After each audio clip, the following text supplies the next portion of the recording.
नमस्कार, स्वागत है आप सभी का राष्ट्र प्रथम में। मैं हूं आपके साथ हिमानी। नजर करते हैं स्पीड न्यूज पर।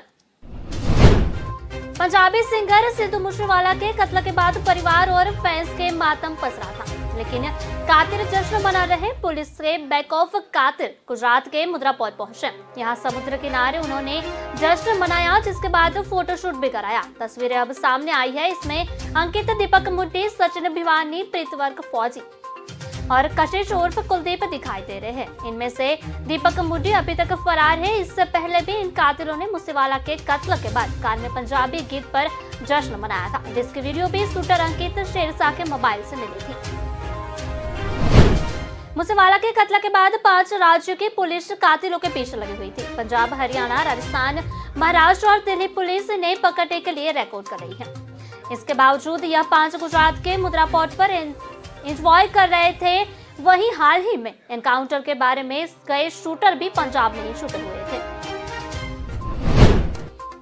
मूसेवाला के कातिल फरार शूटर दीपक मुंडी के मामले में पंजाब पुलिस बेबस नजर आ रही है। पुलिस ने मानसा कोर्ट में 24 कातिलों के खिलाफ चार्जशीट दायर की है, जिसमें से 166 गवाह बनाए हैं। हालांकि दीपक मुंडी के बारे में पुलिस के पास ठोस जानकारी नहीं दी है। न उनके पिता का नाम पता और न ही उनके घर का एड्रेस पुलिस के पास है। मानसा पुलिस ने कोर्ट में मूसेवाला हत्याकांड की चार्जशीट दायर कर रही है। इसको लेकर पंजाब की आप सरकार फिर सिक्योरिटी चूक से घिर गई है। पुलिस ने इसमें लिखा है कि 28 मई को मूसेवाला की सिक्योरिटी में कटौती की गई। इसका पता चलते ही कोडली ने भी सभी शूटर को मानसा पहुंचने को कहा। मंगलवार को कर्नाटक के 2 ईदगाह मैदानों में गणेश चतुर्थी के आयोजन को लेकर अदालतों ने 2 अलग फैसले दिए। पहले फैसले में सुप्रीम कोर्ट ने बेंगलुरु के ईदगाह मैदान में गणेश चतुर्थी के आयोजन की अनुमति नहीं दी। वहीं दूसरे फैसले में कर्नाटक हाई कोर्ट ने हुबली में ईदगाह मैदान पर गणेशोत्सव मनाने की अनुमति दे दी। सुप्रीम कोर्ट की 3 सदस्यीय बेंच ने 30 अगस्त को रात हुई सुनवाई में बेंगलुरु के चामराजपेट ईदगाह में गणेश चतुर्थी के आयोजन की अनुमति नहीं दी। 27 अगस्त को राज्य सरकार की याचिका पर कर्नाटक हाईकोर्ट ने ईदगाह में गणेश चतुर्थी के आयोजन को मंजूरी दे दी थी। इस फैसले को वक्फ बोर्ड ने सुप्रीम कोर्ट में चुनौती दी थी। 30 अगस्त को ही कर्नाटक हाईकोर्ट ने अंजुमन-ए-इस्लाम की याचिका को खारिज करते हुए हुबली ईदगाह में गणेश चतुर्थी के आयोजन की इजाजत दे दी। 31 अगस्त को अंजुमन-ए-इस्लाम हाईकोर्ट ने फैसले को सुप्रीम कोर्ट में चुनौती दी है। ये विवाद बेंगलुरु के चामराजपेट ईदगाह की 2 एकड़ और 5 गुठा जमीन का मालिकाना हक से जुड़ा है। इस मैदान पर कर्नाटक सरकार एवं वक्फ बोर्ड अपना दावा जता रहे हैं। जून में बेंगलुरु के असिस्टेंट रेवेन्यू ऑफिसर ने वक्फ बोर्ड को अपना मालिकाना हक साबित करने वाले डॉक्यूमेंट्स पेश करने को लेकर कारण बताओ नोटिस जारी किया था। रेवेन्यू ऑफिसर ने ऐसा उन रिपोर्ट के सामने आने के बाद किया, जिसमें कहा था कि ये जमीन खेल का मैदान थी और शहर के नगर निगम यानी बहुत बेंगलुरु महानगर पालिका यानी बीबीएमपी की है। वक्फ बोर्ड ने बीबीएमपी के ईदगाह मैदान को स्टेट रेवेन्यू डिपार्टमेंट की जमीन के तौर पर मान्यता देने को फैसले को कर्नाटक हाईकोर्ट ने चुनौती दी। वक्फ बोर्ड को याचिका 25 अगस्त को हाईकोर्ट की सिंगल जज बेंच बीबीएमपी के जमीन नियंत्रण पर रोक लगा दी। कोर्ट ने इस जमीन का इस्तेमाल रमजान और बकरीद खेल के मैदान के रूप में और स्वतंत्रता दिवस और गणतंत्र दिवस के लिए करने का आदेश दिया। कांग्रेस के वरिष्ठ नेता गुलाम नबी आजाद के पार्टी छोड़ने के बाद एक और सीनियर लीडर आनंद शर्मा भी बगावती मूड में दिख रहे हैं। हिमाचल प्रदेश से आने के वाले शर्मा ने बुधवार को पार्टी के मैनिफेस्टो प्रोग्राम से किनारा कर लिया। वे इसमें शामिल नहीं हुए। इससे पहले शर्मा ने 21 अगस्त को हिमाचल कांग्रेस की संचालन समिति के अध्यक्ष पद से भी इस्तीफा दे दिया था। हालांकि तब उन्होंने कहा था कि वे विधानसभा चुनाव में पार्टी प्रत्याशियों के लिए वोट जरूर मांगेंगे। गुलाम नबी आजाद के कांग्रेस छोड़ने के बाद पिछले 5 दिनों में शर्मा उनसे 2 बार मिल चुके हैं। मंगलवार को आनंद शर्मा और भूपेंद्र सिंह आजाद के मिलने पहुंचे थे। तीनों के बीच करीब 2 घंटे तक बातचीत हुई। इससे पहले आनंद शर्मा 27 अगस्त को आजाद से मिलने के लिए उनकी सरकारी आवास गए थे। 28 अगस्त को सीडब्ल्यूसी की बैठक में आनंद शर्मा ने कांग्रेस अध्यक्ष के चुनाव को लेकर सवाल उठाया था। उन्होंने कहा था कि वे ब्लॉक, जिले और राज्य स्तर पर चुनाव नहीं हो रहे हैं, ना तो अध्यक्ष पद के लिए वोटरों की संख्या बताई जा रही है। शर्मा के सवाल उठाने के बाद सोनिया गांधी ने कांग्रेस इलेक्शन कमेटी के चेयरमैन मधुसूदन मिस्त्री को इसे देखने का आदेश दिया था। आनंद शर्मा कांग्रेस में बागी गुट G23 के सबसे मुखर सदस्यों में एक रहे हैं। तभी कांग्रेस की आत्मा बताया था 2020 को कांग्रेस हाईकमान के खिलाफ बागी रुख अपने वाले शर्मा की गिनती कभी गांधी परिवार के करीबी नेताओं में होती थी। पंजाब के तरननान शहर में एक चर्च में तोड़फोड़ किए जाने का मामला सामने आया है। मंगलवार रात 12:30 बजे 4 आरोपी चर्च में दाखिल हुए। सीसीटीवी में 2 आरोपी दिखाई दिए, जिन्होंने चर्च के बाहर लगी भगवान यीशु और मां मरियम की मूर्ति को चीर तोड़ दिया। पादरी की कार में भी आग लगा दी। इलाके में तनाव है। 3 दिन पहले जांडियाला के पास गांव में ईसाइयों के व निगाहों के बीच झड़प हुई थी।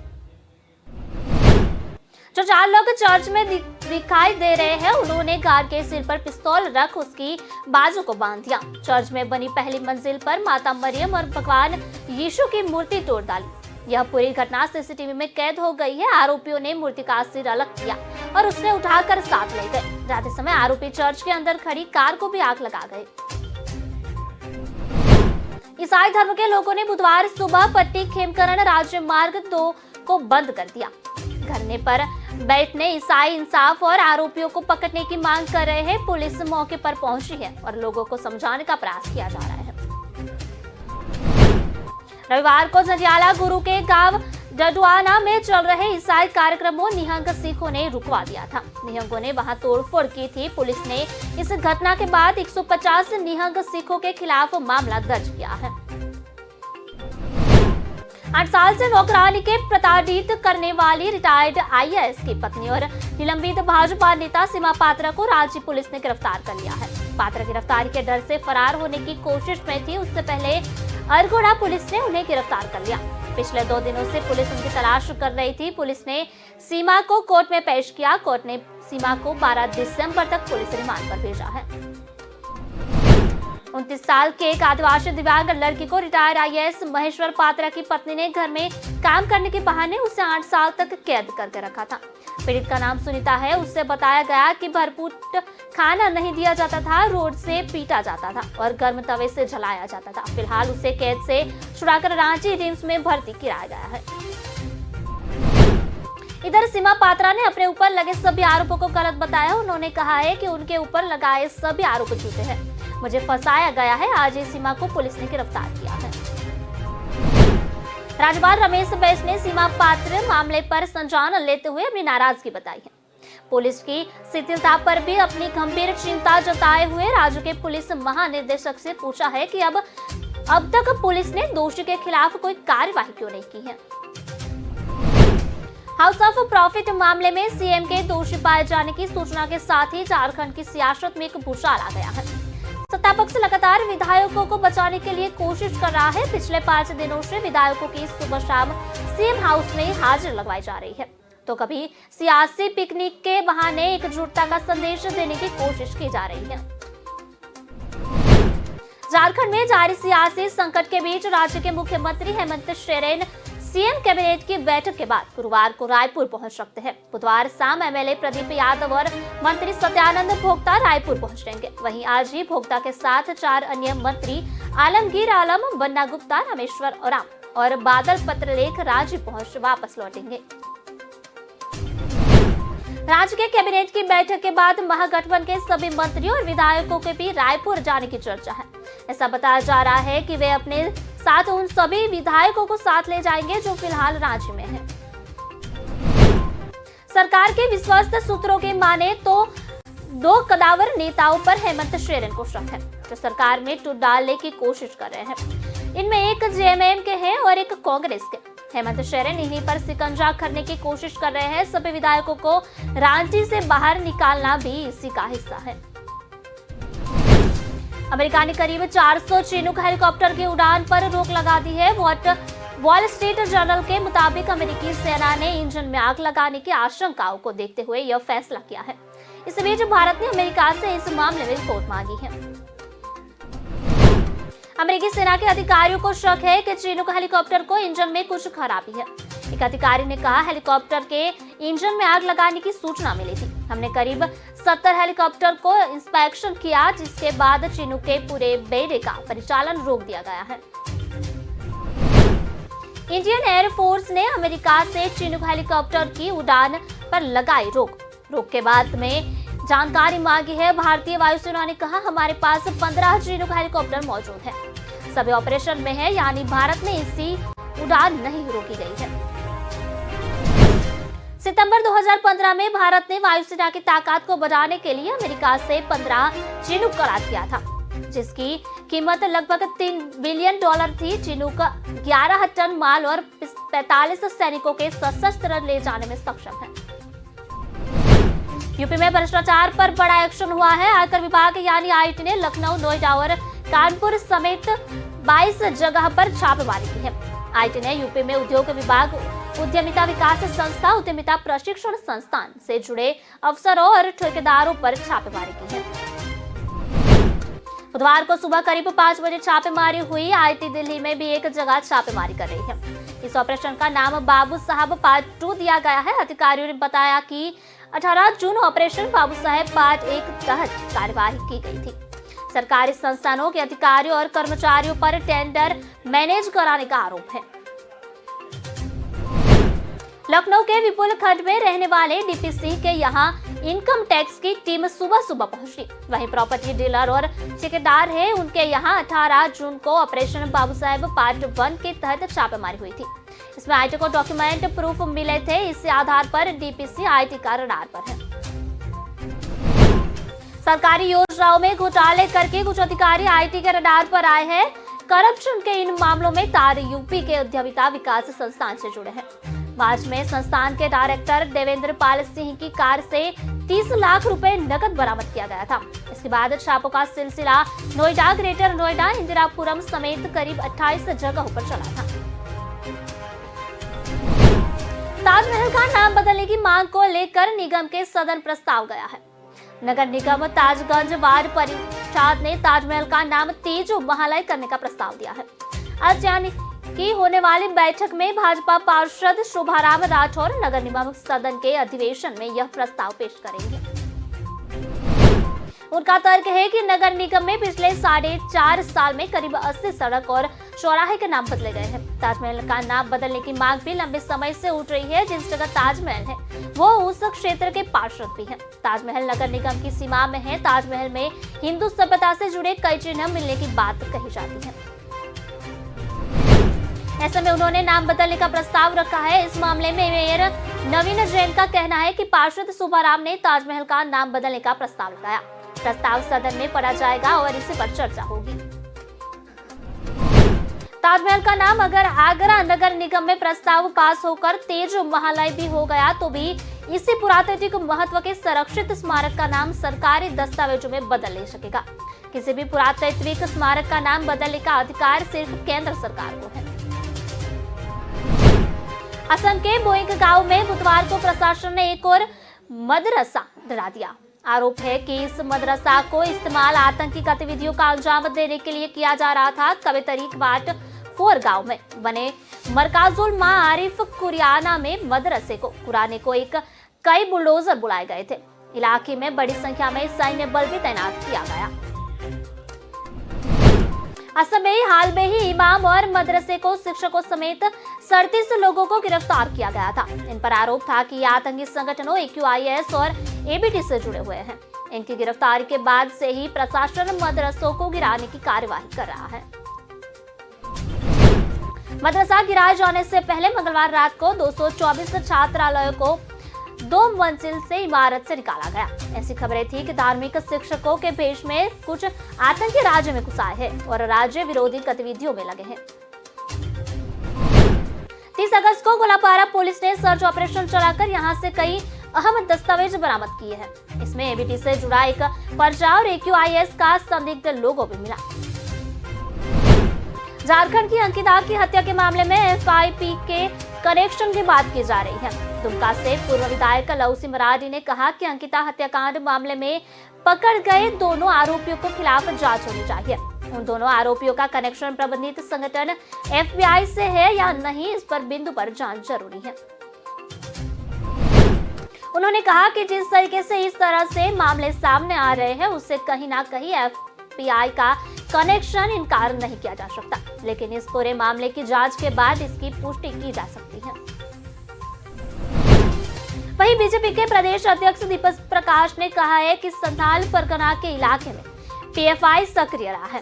पूर्ववर्ती बीजेपी सरकार ने इस संगठन पर प्रतिबंध लगाया था, लेकिन मौजूदा सरकार में यह फिर सक्रिय हो गया। अंकिता को जिंदा जलाने के लिए पेट्रोल खरीद कर देने वाले शाहरुख के साथ ही नईम का आतंकी कनेक्शन सामने आया है। हाई लेवल जांच टीम ने बताया कि नईम के मोबाइल से पता चला कि वो बैन बांग्लादेशी संगठन अंसार उर बांग्ला से प्रभावित था। दिल्ली के इंदिरा गांधी अंतर्राष्ट्रीय एयरपोर्ट IGI पर विदेशी नोट छिपाने का एक अनोखा तरीका सामने आया है।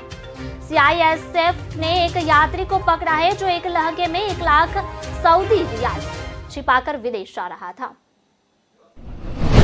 घटना मंगलवार सुबह करीब 4 बजे की है, जब टर्मिनल 3 पर चेकिंग के दौरान एयरपोर्ट इंटेलिजेंस ने यात्री का संदिग्ध एक्टिविटी का नोटिस किया था। एयरपोर्ट इंटेलिजेंस ने CISF को इनकी सूचना दी, जिसके बाद ये पूरी कार्रवाई की गई। CISF ने इस पूरी घटना का वीडियो अपने सोशल मीडिया पर डाला है। वीडियो में दिख रहा है कि यह यात्री के बैग से भारी मात्रा में लहंगा बटन मिले, जिसे CISF उखाड़ने के लिए कोशिश कर रहे हैं। बता दें, एक दिन पहले दिल्ली के IGI एयरपोर्ट पर सिक्योरिटी सिस्टम में बदलाव किया गया है। नए सिस्टम के मुताबिक CISF के जवान यात्री को की डिटेल अब रजिस्टर की बजाय पामटॉप में सेव करेंगे। इसकी वजह से आपको चेकिंग में ज्यादा समय नहीं होगा। सोवियत संघ के पूर्व राष्ट्रपति मिखाइल गोर्बाचेव का निधन हो गया। 91 साल के गोर्बाचेव लंबे वक्त से बीमार चल रहे थे। उन्होंने बिना युद्ध किए ही शीत युद्ध को खत्म कर दिया था, यानी बिना खून खराबे के कोल्ड वॉर खत्म करवाया गया था। गोर्बाचेव सोवियत के संघ एक बेहद प्रभावशाली नेता थे। उन्हें नोबेल पुरस्कार से सम्मानित भी किया गया था। उनके निधन पर रूस के राष्ट्रपति व्लादिमीर पुतिन ने शोक जताया है। आज मॉस्को के उनका अंतिम संस्कार किया जाएगा। गोर्बाचेव विवादास्पद व्यक्ति रहे। पुतिन के साथ उनके संबंध अच्छे नहीं थे। पुतिन सोवियत संघ के टूटने का ट्रेजेडी मानते हैं। इसके लिए गोर्बाचेव को जिम्मेदार ठहराया जा रहा है। पुतिन के साथ कई रूसी नेता ये मानते हैं कि सोवियत संघ के टूटने के जाने के बाद रूस कमजोर पड़ गया और उसकी इकोनॉमी गिर गई है। इस समय रूस आर्थिक संकट का सामना कर रहा है। सरकार ने 2022-23 की अप्रैल-जून तिमाही ग्रोस डोमेस्टिक प्रोडक्ट यानी GDP के आंकड़े बुधवार को जारी किए। Ministry of statistics and programme implementation की ओर से ये जारी आंकड़ों के मुताबिक जून तिमाही में GDP ग्रोथ 30.5% रही है। पिछले साल की समान तिमाही में ये 20.1% थी। देश की विकास दर पिछले यानी जनवरी-मार्च तिमाही की तुलना में काफी बेहतर रही। RBI ने इस महीने की शुरुआत में अपनी मौद्रिक नीति संबंधित बैठक में कहा था कि चालू वित्त वर्ष की पहली तिमाही में GDP ग्रोथ रेट करीब 16.2% रहने की संभावना है। RBI ने FY23 के लिए रियल GDP ग्रोथ का अनुमान 7.2 पर बरकरार रखा। GDP का इकोनॉमी में हेल्थ को ट्रैक करने के लिए उपयोग किए जाने वाले सबसे कॉमन इंडिकेटर्स में से एक है। GDP देश के भीतर एक स्पेसिफिक टाइम पीरियड में प्रोड्यूस सभी गुड्स और सर्विस के वैल्यू को रिप्रेजेंट करती है। सितंबर महीना शुरू होने में अब बस एक दिन बचा है, तभी आज सितंबर महीना शुरू हो चुका है। नया महीना अपने साथ कई बदलाव लेकर आ रहा है। इनका सीधा असर आपकी पॉकेट और जिंदगी पर पड़ेगा। अगर आपका अकाउंट पंजाब नेशनल बैंक में है तो KYC न होने पर आपको अकाउंट चलाने में दिक्कत आ सकती है। इसके अलावा यमुना एक्सप्रेस वे पर यात्रा करने पर आपको ज्यादा टोल देना होगा। हम आपको ऐसे 4 बदलाव के बारे में बता रहे हैं जिनका असर आप पर पड़ सकता है। पंजाब नेशनल बैंक के ग्राहकों के लिए KYC करना अनिवार्य कर दिया गया है। बैंक ने कहा है कि सभी ग्राहक 31 अगस्त से पहले अपनी KYC करा लें। इसके लिए बैंक ब्रांच से संपर्क कर सकते हैं। अगर 31 अगस्त तक आप अपने अकाउंट को अपडेट नहीं करते हैं तो आप अपने खाते में से पैसों का लेन देन नहीं कर पाएंगे। दिल्ली आने जाने के लिए जो यमुना एक्सप्रेसवे का इस्तेमाल करते हैं, जिन्हें अब पहले के मुकाबले टोल ज्यादा देना सकता है। नए दौरे के मुताबिक कार, जीप, वैन और हल्के मोटर वाहनों के लिए टोल की दर 2.50 रुपए प्रति किलोमीटर से बढ़ाकर 2 रुपए प्रति किलोमीटर कर दिया है। अगर आप पीएम किसान सम्मान निधि योजना के लाभार्थी हैं तो आपको 31 अगस्त से पहले केवाईसी कर लेना जरूरी है। ऐसा न करने पर अगली किस्त फंस हो सकती है। सरकार ने इस योजना के लिए केवाईसी को अनिवार्य कर दिया है। विस्तार से खबर पढ़ने के लिए आप हमारे वेबसाइट का भी प्रयोग कर सकते हैं। हमारे वेबसाइट का पता www.kalamkartavya.com है। हमारी कलम ही हमारा कर्तव्य है उद्देश्य के साथ खबरों को आप राष्ट्र प्रथम के साथ देखते रहिए। नमस्कार।